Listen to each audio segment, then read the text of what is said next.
সকালবেলা ঘুম থেকে উঠে শুনি বাসায় নতুন মেহমান আসছে। মেহমান তো আল্লাহ পাকের অনেক বড় নিয়ামত, আর এমনি তো আমি অনেক বেশি খুশি হই। তবে হঠাৎ করে আসায় একটু কনফিউশনে পড়ে যাই, তাকে কি রেখে কি রান্না করে খাওয়া। আসসালামু আলাইকুম এভরিওয়ান, কেমন আছেন সবাই? কয়েকদিন থেকে প্রচন্ড রকমের ক্রেভিং হচ্ছিল মোমো খাওয়ার জন্য। নিজেদের পছন্দের অনেক খাবার থাকলেও স্বামী সন্তানের জন্য রান্না করতে করতে আমরা নিজেদের পছন্দের খাবারটা করে খেতে অনেক বেশি আলসেমি করে থাকি। যেহেতু রান্না করে খাওয়া যে কোনো কিছুই কিন্তু একটু সময় সাপেক্ষ, তাই বেশি করে একটু মোমো বানিয়ে রেখেছি যাতে ফ্রোজেন করে পরেও খেতে পারি। আর মোমোর সাথে খাওয়ার জন্য ধনিয়া পাতার চাটনি বানাচ্ছি। ধনিয়া পাতা, রসুন, কাঁচামরিচ, পরিমাণ মতো লবণ আর লেবুর রস দিয়ে আমি এই চাটনিটা বানিয়ে নিব। গরম গরম মোমোর সাথে ধনিয়া পাতার এই চাটনি আর চিলি অয়েলটা খেতে কিন্তু ভীষণ রকমের মজা লাগে। ধনিয়া পাতার এই চাটনিটার সাথে কিছু পরিমাণে টমেটো সসও দিয়ে নিলাম। এভাবে টমেটো সস দিয়ে ধনিয়া পাতার এই চাটনিটা খেতে ভীষণ রকমের মজা হয়। আমার মতো কে কে এভাবে খান অবশ্যই কিন্তু সেটা কমেন্ট করে জানাবেন। মোমোগুলো দেখতে যেমন সুন্দর হয়েছে, খেতেও মাশাআল্লাহ অসম্ভব রকমের মজা হয়েছিল। আজকে আমি চিকেন মোমো বানিয়েছি। চিকেনের সাথে সবকিছু একসাথে দিয়ে, সেই সাথে এই সসগুলো দিয়ে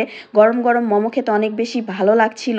আর হুর তো আমার সাথে সবসময় সব ধরনের খাবার একটু করে হলেও আমার সাথে সবসময়ই খাওয়ার চেষ্টা করে। বাচ্চারা কিন্তু এমনই, আপনি নিজে যেটা পছন্দ করে খাবেন দেখবেন সেই খাবারটার প্রতি কিন্তু বাচ্চারাও খেতে অনেক বেশি আগ্রহী হয়ে উঠবে। ভিডিওটা কিন্তু আমার বেশ কিছুদিন আগের, যেহেতু এই দিনটা শুক্রবার ছিল আর সকাল সকাল হিয়ার বাবা একদম ফ্রেশ গরুর গোশটাই নিয়ে এসেছিল। শুক্রবারে তো আমার বাসায় গরুর গোশ আর বেশি করে আলু দিয়ে এটা রান্না করতেই হবে। আর রান্না করতে করতেই তো বাসায় নতুন মেহমান চলে আসে। এদেরকে হয়তো বা আগেও আপনারা দেখেছেন। আমার ছোট ননদ এসেছে তার ছেলে মেয়ে নিয়ে, সাথে নতুন জামাই যে কিনা এই প্রথম আমার বাসায় আসলো। এটা আমার ছোট ননদ জামাই। সে যেহেতু প্রশাসনিক জব করে, চাইলেও ভাবে আসতে পারে না, তাই হুট করেই বগুড়াতে ঘুরতে এসে আমার বাসায়ও চলে আসে। কারণ আমার ননদের গোছ ছিল আমার ফ্রিজে। গতকাল আমার ননদ জামাইয়ের জন্মদিন উপলক্ষে ওরা একটা সেলিব্রেশনে আসে, সেখানে ওর ফ্রেন্ড ওদের জন্য রেস্টুরেন্টের খাবার নিয়ে আসে, সাথে আবার প্যাক করা খাবারও দিয়ে দেয়। কিন্তু আমার ননদ যখন শুনেছে হিয়া সকাল থেকে কিছুই খায়নি, তখন সে খাবারটায় গরম করে তার ভাস্তিকে দিয়ে দেয়। আসলে রক্তের টান বা ভালোবাসা এমনই হয়, চাইলে আমি বা আপনি কেউই কখনো এই রক্তের টান বা বাঁধন ছিন্ন করতে পারবো না, আর কখনো এমনটা করা উচিতও না। ওদিকে হিয়ার বাবা মিষ্টি আর দই নিয়ে এসেছিল, তাই কলা সহ বিস্কুট সহ ওদেরকে নাস্তাও দিয়েছিলাম। কি থেকে কি রান্না করে খাওয়াবো, ওরা গোস কোনোভাবেই খেতে চাচ্ছিল না। তাই আমার ননদ জামাই বলেছিল তুমি 2-3 রকমের ভর্তা করো। তাই আলু দিয়ে গরুর গোসের ঝোল করেছিলাম, সাথে পেঁপে আর কচুর ভর্তা করেছিলাম, সাথে আবার লাউ ডাল ডিম রান্না করেছিলাম, সেটাও দিয়ে দিয়েছি। সে সব ধরনের খাবারই একটু একটু করে ট্রাই করেছিল। বাসাটা যেহেতু ছোট, যে কোনো মেহমান আসলে সবাই আসলে একসাথে এভাবে নিচে বসে উপরে বসে খাওয়া দাওয়া করা হয়। আসলে আন্তরিকতা আর ভালোবাসা থাকলে টেবিল বা নিচ এটা কোনো বিষয় না।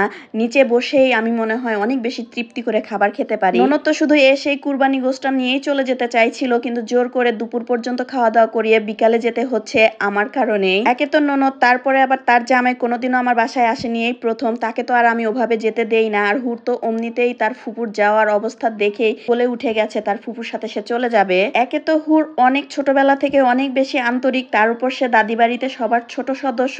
তার ফুপা ফুপু চাচা চাচিদের কাছে সে অনেক বেশি ভালোবাসা আর আদরের বিষয়। আর ফুপুকে তো জড়িয়ে ধরে রেখেছে, সে ফুপুর সাথে আজকে যাবেই, দরকার পড়লে সে রাতেও থাকবে। আমি অনেক রিকোয়েস্ট করছি নেয়ার জন্য, ওই দেখেন সে আমাকে টাটা দিচ্ছে, সে থাকবে না, ফুপুর সাথেই চলে যাবে। কিন্তু এত ছোট বাচ্চা রাতে তো ওভাবে থাকবে না, তাই পরে আবার ফুপা ফুপু ওকে চিপস বিস্কুট এগুলোও কিনে দিয়ে যায়। বাসায় কোনো মেহমান আসলে এমনিতেই তো অনেক বেশি ভালো লাগে, কিন্তু খারাপ লাগে তখনই যখন তারা চলে যায়। আজকের ভিডিওটা এই পর্যন্তই। ভালো লাগলে অবশ্যই একটা লাইক কমেন্ট শেয়ার করবেন। সবাই ভালো থাকবেন, সুস্থ থাকবেন। আল্লাহ হাফেজ, টাটা।